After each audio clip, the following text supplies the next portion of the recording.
بسم الله الرحمن الرحيم وكذلك جعلناكم أمة وسطا لتكونوا شهداء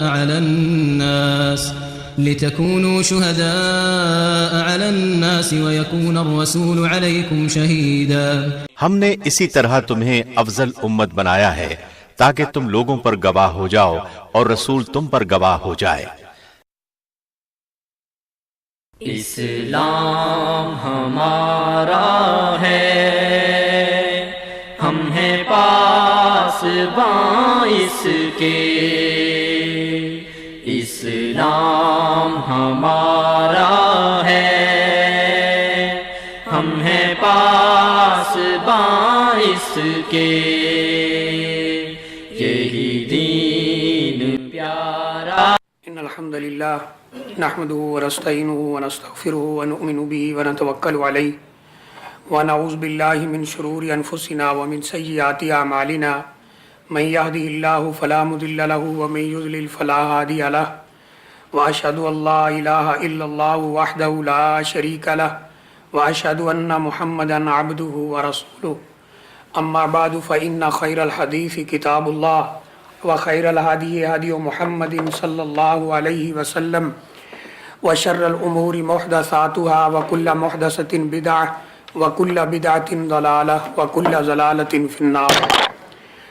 أعوذ بالله من الشيطان الرجيم. بسم الله الرحمن الرحيم. يا أيها الذين آمنوا اتقوا الله حق تقاته ولا تموتن إلا وأنتم مسلمون.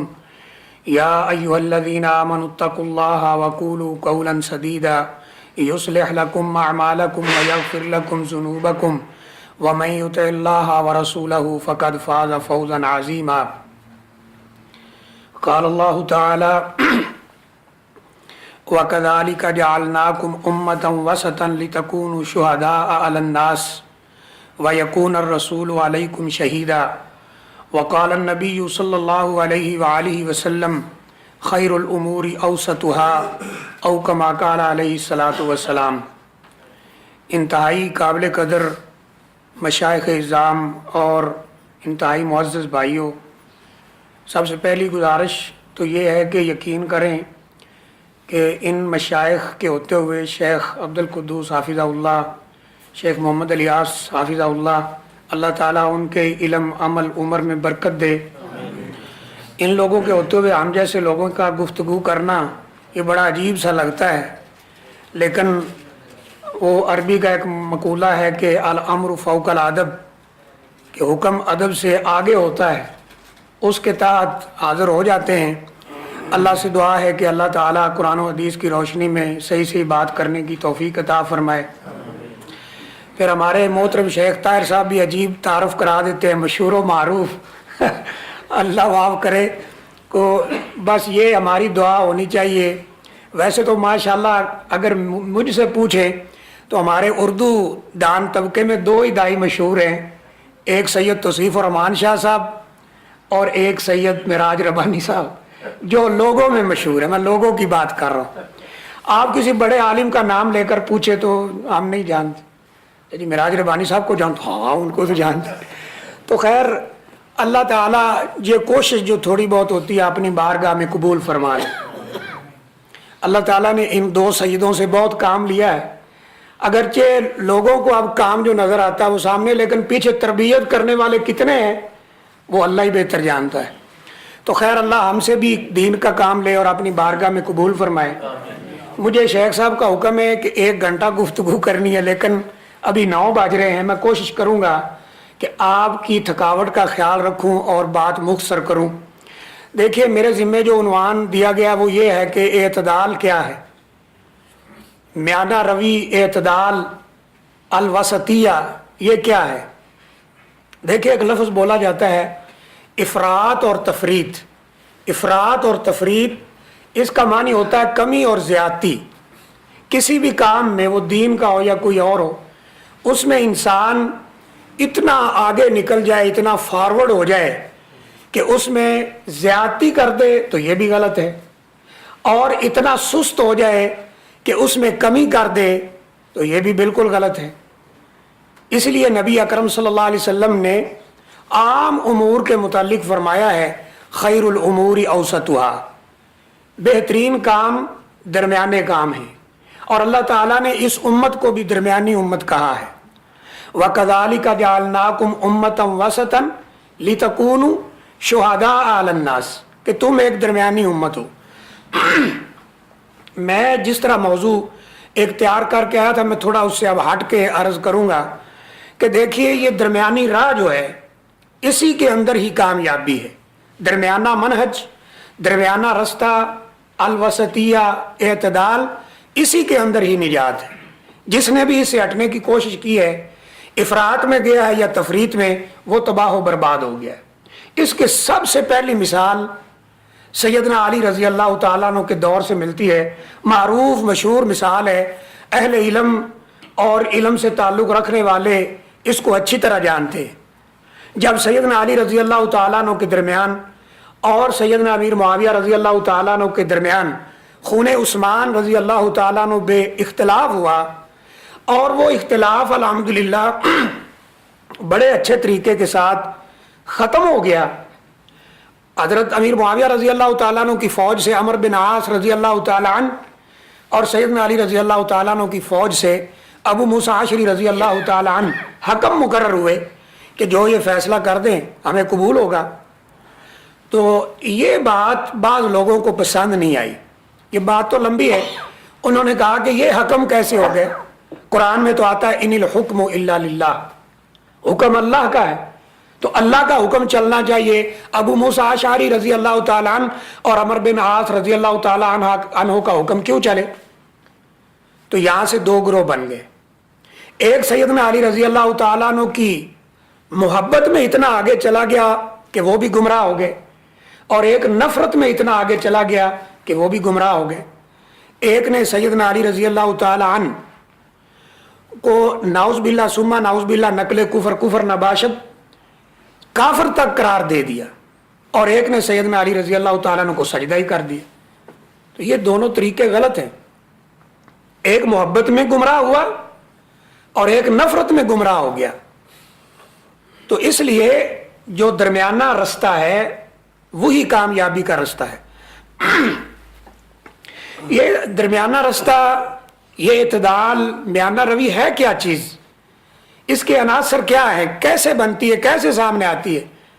تو جب ہم تھوڑا سا مطالعہ کرتے ہیں تو سب سے پہلی چیز اس کے اندر یہ دیکھی جائے گی کہ اس میں عدل اور انصاف ہونا چاہیے، عدل اور انصاف پر مبنی ہو۔ جہاں بھی جس جگہ بھی آپ کو بات کرنا پڑے، کوئی فیصلہ کرنا پڑے، عدل اور انصاف کا دامن آپ کے ہاتھ میں ہو۔ اللہ نے قرآن مجید میں فرمایا ہے ان اللہ یأمرکم ان تؤدوا الامانات الی اہلہا واذا حکمتم بین الناس، جب تم لوگوں کے درمیان انصاف کرنے لگو تو پھر کیا کرو؟ عدل کے ساتھ انصاف، عدل کے ساتھ فیصلہ کرو۔ فاحکموا بالعدل، عدل کرو۔ مشہور واقعہ ہے سیدہ فاطمہ رضی اللہ تعالیٰ عنہ جو نبی اکرم صلی اللہ علیہ وسلم کی لخت جگر ہے، ان کا نام لے کر آپ نے عدل کی ایک اعلیٰ مثال قائم کی تھی۔ جب ایک قبیلہ مخزومیہ کی عورت نے چوری کی، سفارش کی گئی، آپ کے منہ بولے بیٹے تھے، انہوں نے سفارش کر دی حضرت زید رضی اللہ تعالیٰ عنہ، تو آپ نے کیا فرمایا تھا کہ یہ تو فاطمہ مخزومیہ قبیلے کی عورت ہے، لو فاطمہ بنت محمد سارقت لقطعت یدہا، اگر میری بیٹی فاطمہ بنت محمد رضی اللہ تعالیٰ عنہ وہ بھی چوری کرتی تو میں ان کا بھی ہاتھ کاٹ دیتا۔ یہ پہلی چیز ہے اس کے اندر۔ اور جو دوسری چیز ہے وہ اصل بہترین چیز ہے، بنیادی، وہ ہے منہج کا مستقیم ہونا، سیدھا ہونا، صحیح ہونا، افراط اور تفریط سے بچ کر جو منہج ہمیں قرآن اور حدیث نے دیا ہے اس پر چلنا۔ اور یاد رکھو میرے بھائیوں، قرآن اور حدیث کی نصوص کو سمجھنے کے لیے جو سلف صالحین کا فہم ہے وہ ضروری چیز ہے۔ ہم کتاب و سنت کی بات جگہ جگہ کرتے ہیں، ہر اسٹیج پر کرتے ہیں، یہ بات بھی اسی طرح ہی اہم ہے کہ قرآن و سنت کے دلائل، آیات، احادیث، نصوص، ان کا مفہوم ہمیں وہی لینا پڑے گا جو سلف صالحین نے لیا ہے، جو صحابہ اکرام نے لیا ہے، جو تابعین نے لیا ہے، جو تبع تابعین نے لیا ہے، قرون ثلاثہ کے لوگوں نے لیا ہے، یہ ہم ہر نماز میں دعا کرتے ہیں. کیا کہتے ہیں؟ اہدنا الصراط المستقیم، یا اللہ ہمیں سیدھے رستے کی ہدایت دے، سیدھے رستے کی ہدایت دے. یا ایک یہودی نے اعتراض اٹھایا یا کسی عیسائی نے کہ اے مسلمانوں، تمہارے قرآن کو اترے ہوئے 1450 سال سے زیادہ عرصہ ہو گیا ہے، تم ہر نماز میں 5 دفعہ کہتے ہو اہدنا الصراط المستقیم، اے اللہ ہمیں سیدھے رستے کی ہدایت دے، ابھی تک تمہیں سیدھا رستہ ہی نہیں ملا ہے. اعتراض سمجھے؟ اعتراض سمجھ آیا کہ ہر نماز میں مانگتے ہو سیدھا رستہ سیدھا رستہ سیدھا رستہ، اس کا مطلب ہے ابھی تک تمہیں سیدھا رستہ ملا ہی نہیں. تو ہم کہتے ہیں کہ سیدھا رستہ تو الحمدللہ ہمیں ملا ہے، لیکن جو ہم کہتے ہیں اہدنا الصراط المستقیم، اس کا مطلب کیا ہے؟ اے اللہ ہمیں سیدھا رستہ دکھا بھی، اور اس پر چلا بھی، اور اس پر ہمیں ثابت قدم فرما بھی. یہ کتنے لوگ ہیں جن کو سیدھے رستے کا علم نہیں؟ کتنے ہیں علم تو ہے لیکن ایسا موڑ بھی زندگی میں آتا ہے کہ اس سے ہٹ جاتے ہیں.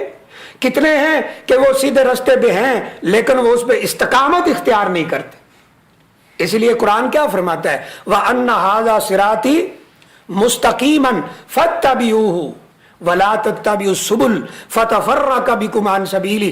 یہ ہے میرا سیدھا رستہ، بالکل لائن کی طرح سیدھا، اس کے اوپر چلتے آؤ. بلکہ حدیث میں ہے کہ نبی اکرم صلی اللہ علیہ وسلم نے خطا مستقیما، ایک سیدھی لائن لگائی، اس کی سائڈوں پہ 4 ابن ماجہ کی روایت ہے 4 لکیریں اور دائیں اور بائیں کھینچ دی. پوچھا میں نے یہ کیا بنایا ہے؟ صحابہ کرام نے عرض کیا اللہ و رسولہ عالم، اللہ اور اللہ کے رسول صلی اللہ علیہ وسلم بہتر جانتے ہیں.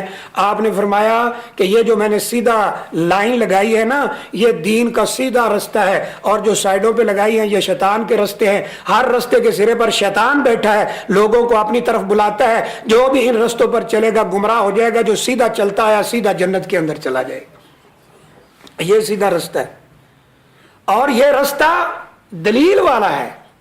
یہ بنیادی چیز ہے، دلیل والا رستہ ہے، دلیل والا منہج ہے. کیسے؟ قرآن مجید میں ایک اس موضوع پر اور اس منہج پر بڑی زبردست آیت کریمہ سورہ یوسف میں، قل ھذہ، یہ اس میں اشارہ ہے، قل ھذہ سبیلی ادعو الی اللہ علی بصیرۃ انا ومن اتبعنی. یہ ہے سیدھا رستہ، میں خود بھی اور میرے جتنے پیروکار جو میرے منہج پر آئیں گے، ان کی زبردست نشانی یہ ہوگی کہ وہ لوگوں کو بصیرت، دلیل، روشنی کی بنیاد پر اللہ کی طرف بلائیں. یہ نشانی. تو یہ منہج جو ہے یہ مستقیم ہونا چاہیے. اس طرح وسطیہ، عدل، اعتدال، اس کی ایک اہم عنصر یا نشانی یہ ہے کہ یہ لوگوں کی خیر اور بھلائی کے اوپر ہوتا ہے. لوگوں کے بھلائی کے لیے کسی بھی طریقے سے وہ بھلائی ہو، وہ علمی ہو، وہ مالی ہو، وہ منہج کے اوپر چلانے والی ہو، لوگوں کی بھلائی کے اوپر ہے. دیکھا نا کہ سورہ قلم میں ہم پڑھتے ہیں کہ وہاں ایک باغ کا قصہ موجود ہے. کسی کو اللہ نے باغ عطا کیا تھا تو وہ صبح صبح گھر سے نکلنے لگے تو کیا کہا تھا؟ کہا کہ دیکھو آج تمہارے پیچھے کوئی مسکین نہ آ جائے، مسکین نہ آ جائے. جب باغ کو جا کر دیکھا تو وہ سارے کا سارا ریت بن چکا ہے. تو ان میں سب سے درمیانہ جو تھا اس نے کیا کہا تھا کہ میں نے تمہیں کہا تھا لولا تسبحون، جو نعمت تمہیں اللہ نے دی اس پر اللہ کا شکر ادا کرو، لوگوں کو دیتے ہو، غریبوں کو دیتے ہو. میں تو تمہیں کہتا تھا کہ اس باغ میں غریبوں کا بھی حصہ ہے، آج تم نے غریبوں سے جان چھڑائی ہے، اللہ نے تمہارے اس باغ کو تباہ و برباد کر دی. یہ وسطیہ ہے، لوگوں کی خیر خواہی، لوگوں کی بھلائی علمی لحاظ سے، لوگوں کی خیر اور بھلائی مالی لحاظ سے، لوگوں کی خیر اور بھلائی تعاون کے اعتبار سے. یہ ہمارا منہج ہے مسلمانوں کا، یہ اعتدال والا کہ ہم ان کی خیر اور بھلائی چاہتے ہیں. اسی طرح یعنی یہ جو اعتدال ہے اس میں ایک اہم ترین چیز وہ کیا ہے؟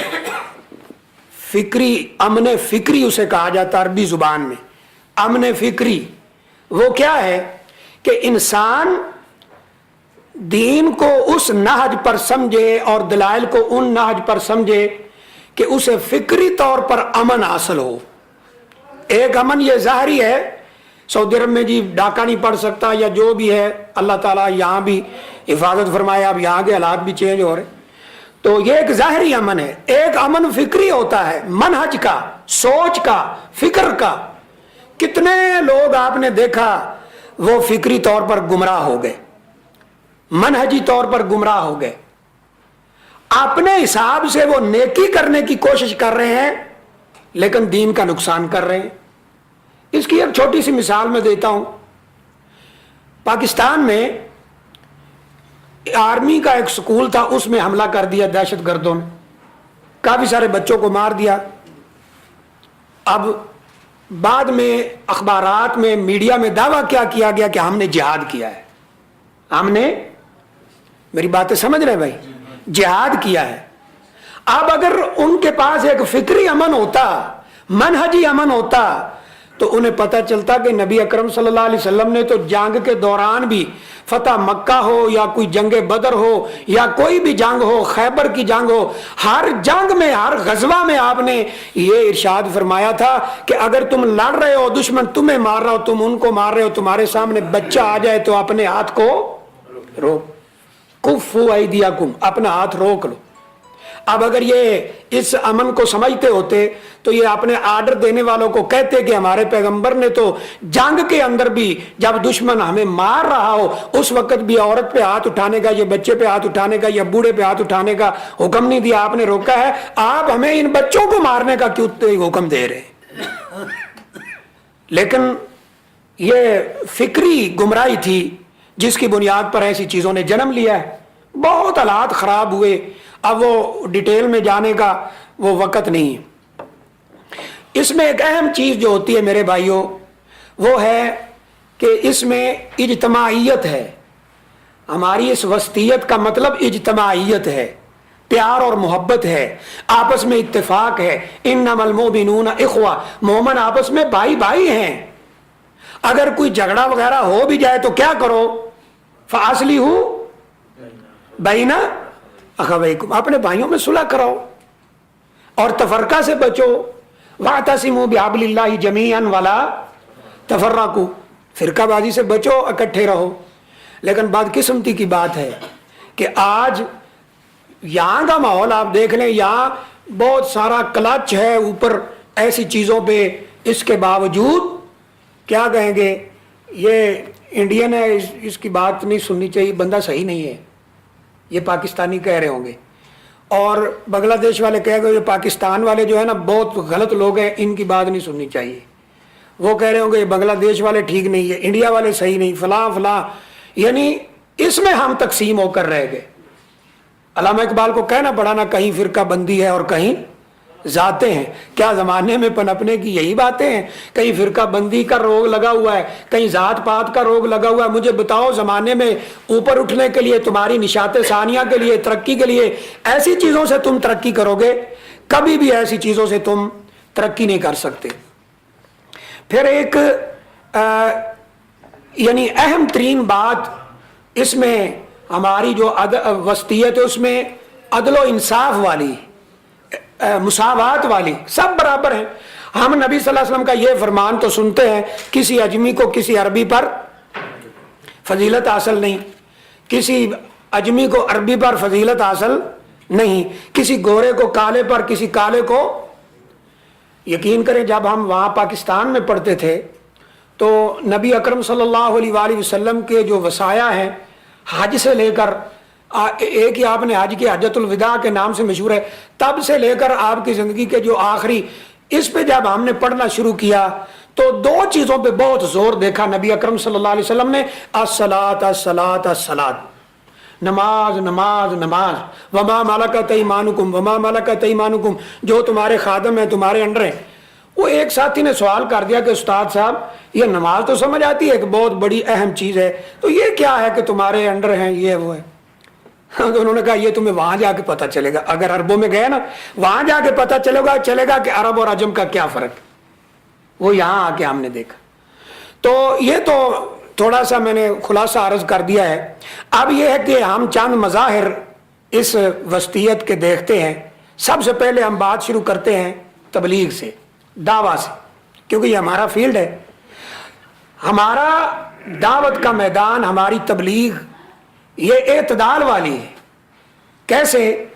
نہ تو اس میں شدت پسندی ہے کہ اس کو جناب اتنا مشکل کر دو کہ لوگ دین سے متنفر ہو جائیں، اور نہ اس میں اتنی کمی ہے کہ لوگوں کو تم جناب سب کو جنت کے سرٹیفکیٹ دے دو، وہ عمل کرے یا نہ کرے. کہتے ہیں نا قیامت کا دن ہوگا، فلاں کا جھنڈا ہوگا، اس کے نیچے ہم بیٹھے ہوں گے، سارے کے سارے ہم جنت میں چلے جائیں. میں نے کہا جنت ہے کہ خالہ جی کا گھر ہے؟ جھنڈے کے نیچے جہاں نبی دم نہیں مار سکیں گے وہاں جھنڈے لگیں گے ضرور غداروں کی کمر پہ. ہاں تو ہمارا منہج الحمدللہ کتاب و سنت والا، فہم سلف والا، دعوت کا میدان، تبلیغ کا میدان، یہ قرآن و حدیث کے اوپر مبنی ہے. یہ درمیانہ منہج ہے، نہ اس میں افراط ہے نہ تفریط ہے، نہ اس میں شدت پسندی ہے نہ اس میں تساہل ہے. لیکن اس میں دیکھتے ہیں ہمارے بعض بھائی وہ اس کو ذرا اپنی دعوت میں زیادہ استعمال نہیں کرتے. میں یہ لفظ بول سکتا ہوں، اللہ نے قرآن مجید میں فرمایا تھا ادعو الی سبیل ربک بالحکمت والموعظۃ الحسنہ وجادلہم باللتی ہی احسن. لوگوں کو دین کی طرف بلاؤ، صحیح ہے، لوگوں کو دین کی طرف بلاؤ حکمت کے ساتھ اور بہترین نصیحت کے ساتھ. اور اگر کہیں کسی سے گفتگو بحث مباحثہ کرنا بھی پڑ جائے تو اچھے طریقے کے ساتھ کرو. صحیح ہے. مولانا محمد حسین شیخو پوری رحمہ اللہ تعالی، اللہ ان کی قبر کو جنت کا باغیچہ بنائے، اتنا کام کیا واللہ وہ ایک الگ موضوع ہے. وہ کہا کرتے تھے کہ اگر زبان میٹھی ہو، دعوت قرآن و سنت کی ہو، بات حکمت کے ساتھ ہو، تو پھر میں نہیں سمجھتا کہ لوگوں کو اس کا اثر نہ ہو. بہت کم بدبخت ہوں گے جن کو اثر نہیں ہوگا. وہ تو نبی اکرم صلی اللہ علیہ وسلم کی زبانی بھی ان کو اثر نہیں ہوا تھا. لیکن فرق بہت پڑ جائے گا. اب ہم تھوڑا سا جب دیکھتے اپنے بھائیوں کو، اکثر دیکھتے ہیں کہ تقاریر میں اور دعوتی فیلڈ میں اور تبلیغ کے میدان میں وہ ذرا سختی کی طرف پہلو ہوتا ہے، اور جو دوسرے بھائی ہیں وہ ماشاءاللہ اتنا میٹھا میٹھا بن کے ملیں گے. میٹھے میٹھے بھائیوں، میٹھی میٹھی بہنوں. وہ کراچی میں درس ہو رہا میٹھی میٹھی بہنوں. عورتوں نے کہا جا اپنی ماں کو میٹھی میٹھی بہنیں کہے، وہ ہو سکتی ہم تو نہیں ہیں. میٹھی میٹھی بہنیں اور ایسا انداز. واللہ ایک دفعہ میں دودھ لینے گیا تو وہ دودھ کی دکان تھی، وہ سبز پگڑی والے کے لاہور میں، تو وہ ایسے دودھ پکڑانے لگا تو آگے سیڑھی تھی نیچے گر گیا، تو دوسرا کہتا او ہو مدینہ گر گیا. انہوں نے نام ہی مدینہ رکھ، وہ السلام علیکم نہیں کہتے، المدینہ کیا حال ہے، مدینہ کیا حال ہے. ہاں جی، ایسے ایسے انداز اور ایسا ایسا جھوٹ. اور لیکن وہ کیوں کامیاب ہیں؟ زبان میٹھی رکھتے ہیں. زبان ایک مثال ہے چھوٹی سی بھائیوں. ایک دکان یہ ہے، اس دکان پر مال خالص ملتا ہے، ریٹ بھی صحیح ہے، بلکہ یہ کہنا چاہیے تھوڑا ہے، ریٹ بھی تھوڑا ہے، مال بھی خالص ہے، اور ادھر ریٹ بھی زیادہ ہے، مال بھی 2 نمبر ہے. ادھر رش لگا، ادھر کوئی بھی نہیں آتا، تو کوئی نہ کوئی خلل تو اس بندے میں ہے نا. یہ بتا نہیں سکا کہ میری دکان پہ جو سامان پڑا ہے وہ 1 نمبر ہے اور میرا ریٹ بھی تھوڑا ہے. یہ بتانے میں کامیاب نہیں ہوا. یہ ٹھیک ہے قرآن اکثریت کو کہتا ہے وہ گمراہ ہے، یہ سب کچھ ہے، لیکن اکثریت کا مطلب یہ نہیں کہ آپ کی بات سننے والے بالکل تھوڑے سے لوگ ہوں. اس کی وجہ کیا ہے؟ کئی مثالیں دی جا سکتی ہیں.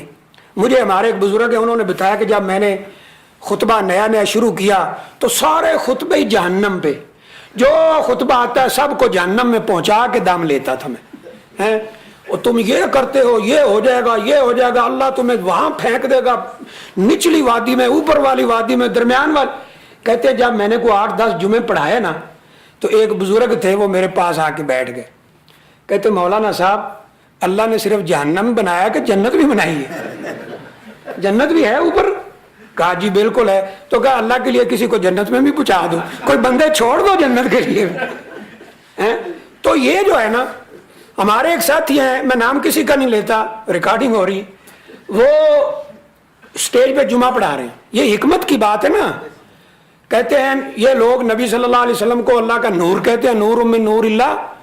تو اللہ تعالیٰ نے طور پہاڑ پہ تجلی، وہ قصہ ہے نا قرآن میں، طور پہاڑ پر اپنی تجلی ڈالی تھی تو کیا ہوا تھا؟ فَجَعَلَهُ دَكَّا وَخَرَّ مُوسَىٰ صَعِقًا، پہاڑ ریزہ ریزہ ہو گیا، موسیٰ علیہ السلام بے ہوش ہو کر گر گئے. تو کہتے ہیں اللہ نے تھوڑی سی تجلی ڈالی تھی اس پہاڑ پر، وہ ریزہ ریزہ ہو گیا. یہ کہتے ہیں نبی صلی اللہ علیہ وسلم اللہ کے نور ہیں. یہ پورا نور کا نور آمنہ کے پیٹ میں آ گیا، وہ پھٹا کیوں نہیں؟ کیا یہ بات صحیح تھی؟ غلط تھی. بات صحیح تھی لیکن انداز غلط تھا، الفاظ غلط تھے. فوراً لوگوں نے ایف آئی آر درج کرا دی. مولوی صاحب ابھی خطبہ سے نیچے اترے ہیں، مہمان لینے کے لیے آ گئے. میں نے کہا جو آپ کا سواگت کرے چل کے. آپ نے ایسے لفظ کہے نبی صلی اللہ علیہ وسلم کی والدہ کے لیے. سمجھ آئی نا؟ تو یہ ہے میرے بھائی، ادعو الی سبیل ربک بالحکمت والموعظۃ الحسنہ. یہ دعوت کی وسطیت ہے، تبلیغ کی وسطیت ہے. اور آج کتنے لوگ ہیں، اللہ کی قسم کتنے لوگ ہیں جن کو اچھے طریقے سے جب صحیح بات بتائی گئی، ایک نہیں دو نہیں ہزاروں، وہ الحمدللہ اس گمراہی کے راستے کو، حالانکہ وہ ان کے بڑے سرگرم رکن تھے، گمراہی کے راستے کو چھوڑ کر ہدایت کے راستے پہ آ گئے. ہمارے یہاں راول پنڈی میں ایک ادارہ ہے IRCP، Islamic research centre Pindi. وہاں میں گیا، حافظ ندیم ظہیر صاحب ہمارے دوست مجھے لے کر گئے، بڑے اچھے دوست ہیں، علمی دوست ہیں ماشاءاللہ. تو میں نے ایک لمبی لسٹ دیکھی جو واللہ ان علماء کی ہے، جاہل لوگوں کی نہیں، ان علماء کی ہے جو گمراہی کا راستہ چھوڑ کر الحمدللہ حق پر آئے. میں نے پوچھا حافظ صاحب یہ کیا ہے؟ کہا یہ وہ لوگ ہیں جن کو الحمدللہ حکمت کے ساتھ، پیار کے ساتھ، محبت کے ساتھ حق سمجھایا گیا. یہ ان کے عام بندے نہیں ہیں، علماء ہیں جو یہ غلط راستہ چھوڑ کر الحمدللہ قرآن و حدیث کا راستہ اپنا چکے. تو یہ ہے، آپ کے رویے سے، آپ کے اخلاق سے، آپ کی زبان سے کسی کو تکلیف نہیں پہنچنی چاہیے. یہ اعتراض نہیں ہونا چاہیے یار یہ مولوی صاحب بہت بد اخلاق آدمی ہے، اس کی زبان بڑی سخت ہے. ہاں مسائل پہ تو اعتراض ہو سکتا ہے، جی ایسے ایسے مسائل بیان کرتے ہیں، لیکن آپ کے اخلاق پہ دیکھیں حکمت کتنی مثالیں دی جا سکتی ہیں. بیت اللہ شریف کا دروازہ اوپر ہے کہ نیچے ہے؟ بولے نا بھائی، اوپر ہے. نبی صلی اللہ علیہ وسلم کے دور میں بھی اوپر ہی تھا. آپ نے فرمایا میرا دل کرتا ہے کہ میں اس دروازے کو نیچے کر دوں، ایک دروازہ مغرب کی طرف سے کھول دوں، یہ مشرق میں مغرب سے کھول دوں، اور حتیم والی جگہ حجر اسماعیل ہے اس کو اندر داخل کر دوں. لیکن کیا فرمایا تھا؟ لولا قوموں کی حدیث و عہد. یہ حضرت عائشہ رضی اللہ تعالیٰ عنہا کو فرمایا تھا کہ آپ کی قوم یہ جو ہے نا مکہ کے لوگ، انہوں نے نیا نیا اسلام قبول کیا ہے، اگر یہ کام کریں گے تو یہ پہلا لفظ بولیں گے کہ انہوں نے کعبہ کی حرمت کو پامال کر دیا، کعبہ توڑ دیا. یعنی یہ مفہوم ہے حدیث کا، کعبہ کی دیوار توڑ دی ہے، دروازہ نکال دیا پیچھے سے، لہذا میں ایسا نہیں کرتا. اب ہم جب بعض دفعہ بھائیوں سے بات کرتے ہیں، اپنا ذہن، ایک بھائی سے بات کی یار حکمت کے ساتھ ہونا چاہیے، ایسے ہونا چاہیے، پھر لوگ کتاب و سنت کی طرف آئیں گے. کہتا ہے ہم تو ایسے ہی منجی ٹھوک کے رکھیں گے، کوئی آتا ہے تو آئے، نہیں آتا تو نہ آئے. ماشاءاللہ. تو یہ کوئی طریقہ نہیں ہے، یہ اعتدال نہیں ہے، ٹھیک ہے. اور وہ لوگ جھوٹ بول بول کو اتنے جھوٹ، دیکھا نا وہ ایک پگڑی باندھ کے بیٹھے حضرت صاحب کہتے ہیں جی وہ جو تھے نا احمد رضا بریلوی صاحب امام اہل سنہ، وہ مغرب کی نماز کے بعد انہیں کسی نے حافظ کہہ دیا. حافظ صاحب رمضان کا چاند نظر آ گیا، کسی نے کہا حافظ صاحب تراویح پڑھائیں گے، تو وہ حافظ نہیں تھے، انہیں بڑی شرم آئی کہ میں تو حافظ نہیں، اس نے مجھے حافظ کہہ دیا ہے.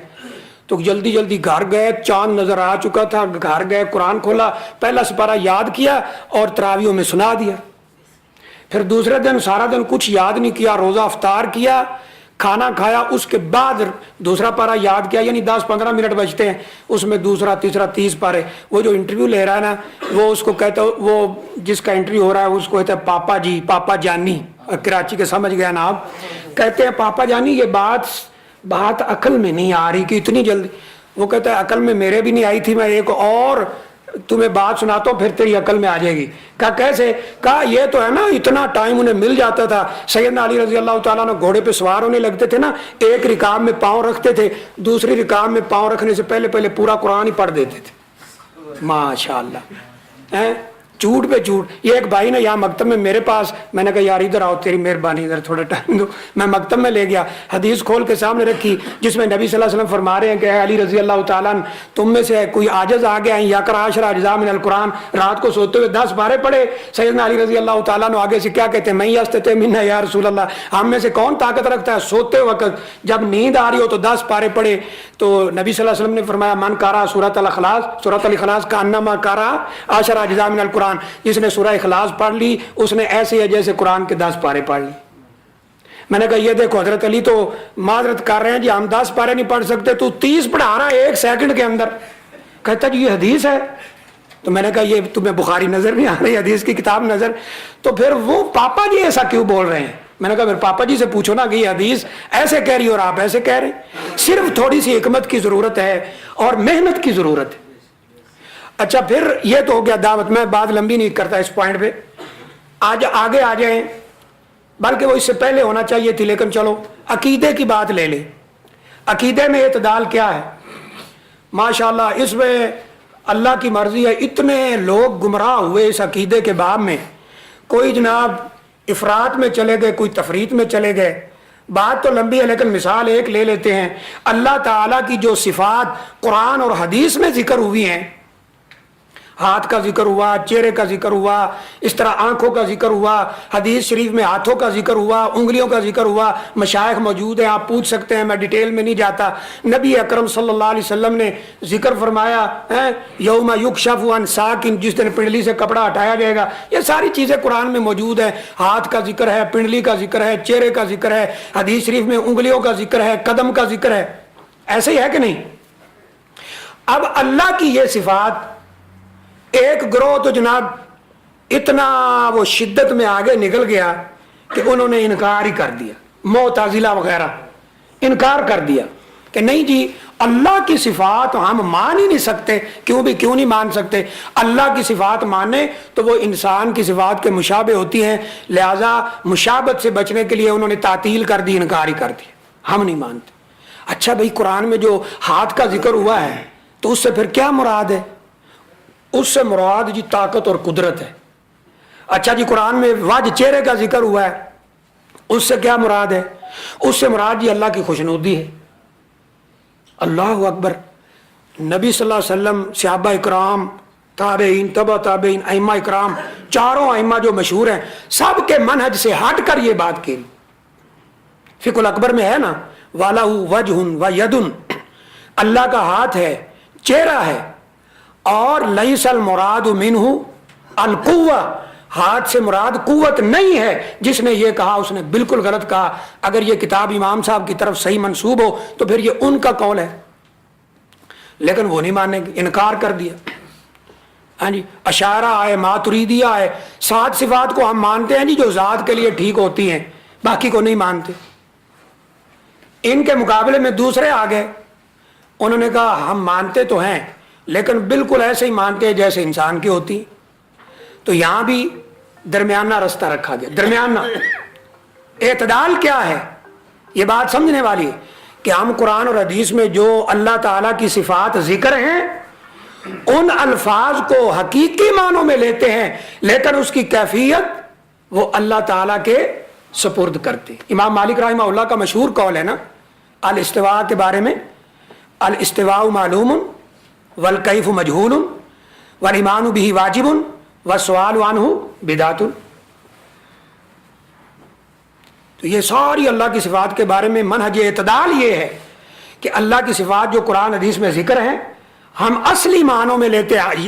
یاد کا معنی قوت نہیں کرتے, وجہ کا معنی خوشنودی نہیں کرتے, بلکہ اصل معنی میں لیتے ہیں, لیکن اس کی کیفیت اللہ کے سپرد کرتے ہیں. کیا مطلب ہے؟ شاید آپ بھائیوں کو بات سمجھ نہ آ رہی ہو. ہم اللہ کا ہاتھ مانتے ہیں لیکن کیسا ہے اس کا کسی کو کوئی علم نہیں. آپ اپنے ہاتھ میں 10 کلو 20 کلو, کوئی بڑا طاقتور ہوگا 40 کلو 100 کلو وزن اٹھا سکتے ہیں نا, لیکن اللہ قیامت والے دن ایک انگلی پہ کیا ہوگا؟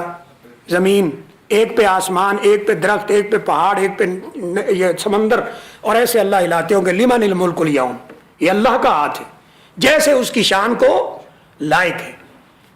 تو یہاں بھی گڑبڑ ہے. الاستوا، آج واللہ آج میں دارالعلوم دیوبند کی سائٹ پہ یہ فتویٰ پڑھ رہا تھا، 3 سوال اکٹھے تھے. کیا اللہ ہر جگہ موجود ہے؟ پہلا سوال. نمبر 2، ایٹ اے ٹائم ہر جگہ موجود ہے؟ دوسرا سوال. نمبر 3، ہر مخلوق میں اللہ موجود ہے؟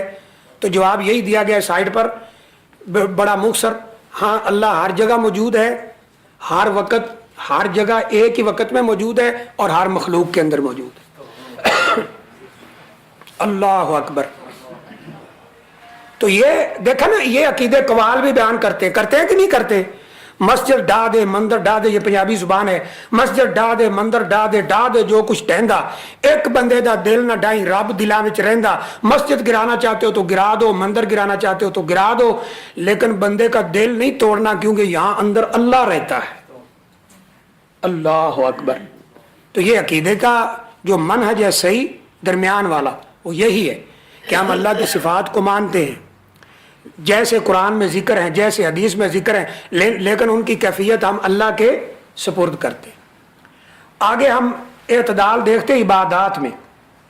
عبادت میں بھی الحمدللہ ہم اعتدال کے قائل ہیں.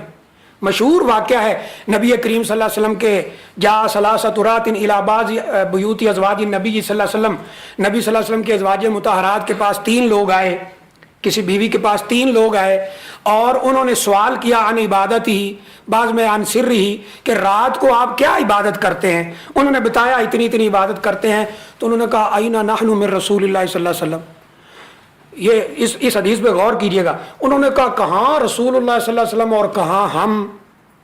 آپ اتنی عبادت کرتے ہیں تو پھر ہمیں تو اور زیادہ کرنی چاہیے. 3 لوگ تھے، ایک نے کیا کہا؟ اس نے کہا کہ اصلی ولا ارقد، میں ساری رات آئندہ ہر رات ساری رات عبادت کیا کروں گا اور آرام نہیں کروں گا. ایک نے کہا اصوم ولا افطر، میں ہر روز روزہ رکھوں گا اور کبھی بھی دن کو روزہ نہیں چھوڑوں گا. تھک تو نہیں گئے جی؟ اب میں گھنٹہ نہیں لوں گا انشاءاللہ، تھوڑے ٹائم لوں گا. کہ اس نے کہا میں روزہ رکھوں گا ہر روز اور افطار نہیں کروں گا. ایک نے کہا اعتزل النساء، میں عورتوں سے الگ رہوں گا، یعنی کوئی شادی شدی نکاح نہیں کروں گا. نبی صلی اللہ علیہ وسلم تشریف لائے، آپ کو پتہ چلا 3 لوگ آئے تھے، ایسے کہہ کے آپ ان کے پاس گئے کہ تم نے یہ کہا ہے، قل تم کذا و کذا. انہوں نے کہا جی ہم نے کہا ہے. تو آپ نے کیا فرمایا تھا کہ ہاں ٹھیک ہے، تمہاری سوچ ٹھیک ہے، یہ تمہارا منہج ٹھیک ہے؟ نہیں، آپ نے فرمایا انی اخشاکم للہ واتقاکم. میری بات غور سے سنو، میں تم میں سب سے زیادہ اللہ سے ڈرنے والا ہوں، سب سے زیادہ متقی انسان ہوں. اصوم و افطر، میں روزہ نفلی رکھتا بھی ہوں اور کئی دن چھوڑ بھی دیتا ہوں. اصلی و ارقد، میں رات کو تہجد پڑھتا بھی ہوں اور رات کو آرام بھی کرتا ہوں.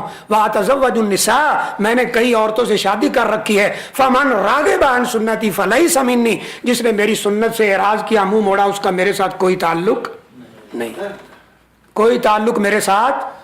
حضرت ابو درداء رضی اللہ تعالیٰ عنہ سلمان کا مشہور واقعہ ہے، دونوں کو بھائی بنایا تھا نا آپس میں. تو حضرت سلمان ان کے گھر تشریف لے گئے، دیکھا ان کی بیوی وہ کوئی بن سور کے نہیں پھر رہی، اس وقت پردے کے احکام نہیں آئے تھے. پوچھا بہن تجھے کیا ہوا ہے، تو اپنے خاوند کے لیے بن سور کے نہیں پھر رہی؟ اس سے پتہ چلتا ہے بیویوں کو خاوندوں کے لیے بن سور کے رہنا چاہیے. ایسے ہے کہ نہیں؟ وَإِذَا نَظَرَ إِلَيْهَا سَرَّتْهُ، بیوی نیک وہ ہے. کئی نشانیاں بیان کی، یہ بھی بیان کی جب خاوند اس کو دیکھے تو خوش کر دے بیوی، بن سور کر رہے. لیکن یہاں معاملہ الٹا ہے. کہیں آپ کہتے ہیں نا شادی پہ جانا ہے، پھر دیکھے بیوی کیسے سنورتی ہے. وہ شاپنگ پہ جانا ہے، آپ نیچے گاڑی میں گھنٹہ گزر گیا، 2 گزر گئے، اللہ کی بندی کیا کر رہی، میں ذرا تیاری کر رہی ہوں. لیکن گھر میں وہ اسی طرح رہے گی جیسے کوئی افسوسناک خبر سن لی اس نے. تو دیکھا کہ وہ بیوی اس طرح. بہن جی کیا ہوا؟ ہمارے ایک استاد تھے مصری، تو کہتے ہیں ہمارے یہاں مسل ہے فی البیت کردہ وفی السوق وردہ. شیخ فرما رہے ہیں کہ ایک مصری انہیں کہتے تھے کہ ہمارے ہاں یہ مشہور ہے کہ بیوی گھر میں بندر بن کے رہتی ہے اور باہر پھول بن کے رہتی ہے. اچھا جی، تو میں عرض کر رہا تھا، تو انہوں نے ان کی بیوی ابو درداء رضی اللہ تعالیٰ کی بیوی عرض کرتی ہے آپ کے بھائی کو کوئی رغبت ہی نہیں ہے، دن کو روزہ رکھتے ہیں، رات کو تہجد پڑھتے. تو انہوں نے سمجھایا ہے نا، آج کھانا آئے کھانا کھا لے، کہا میرا تو روزہ ہے. کہا میں نہیں کھاؤں گا اس وقت تک جب آپ نہیں کھائیں گے. روزہ کھلوا دیا. پھر رات کا ٹائم ہوا, بات مختصر کرتے اٹھ لے, چلو جی عشاء کے بعد ہی تہجد پڑھنی, کہا سو جاؤ. پھر کچھ ٹائم گزرا, اٹھنے لگے, کہا سو جاؤ, پھر سو جاؤ. پچھلی رات اٹھایا کہ اب تہجد پڑھو. پھر بعد میں کیا فرمایا کہ تیرے رب کا تیرے اوپر حق ہے, تیرے جسم کا تیرے اوپر حق ہے, تیری بیوی کا تیرے اوپر حق ہے, تیری آنکھ کا تیرے اوپر حق ہے. یہ بات جا کے انہوں نے بڑے تعجب سے نبی صلی اللہ علیہ وسلم کو بتلائی کہ وہ ایسے کہہ رہے ہیں میرے بھائی جن کو آپ نے مواخات میں میرا بھائی بنایا ہے. انہوں نے کہا انہوں نے بالکل صحیح کہا ہے. آپ نے زوجہ محترمہ کے دیکھا نا, وہ اوپر شتیر کے ساتھ ایک وہ رسی باندھی ہوئی ہے. پوچھا یہ کیا ہے؟ کہا جی آپ کی زوجہ محترمہ رات کو عبادت کرتی رہتی ہیں, جب تھک جاتی ہیں تو اس کو پکڑ لیتی ہیں.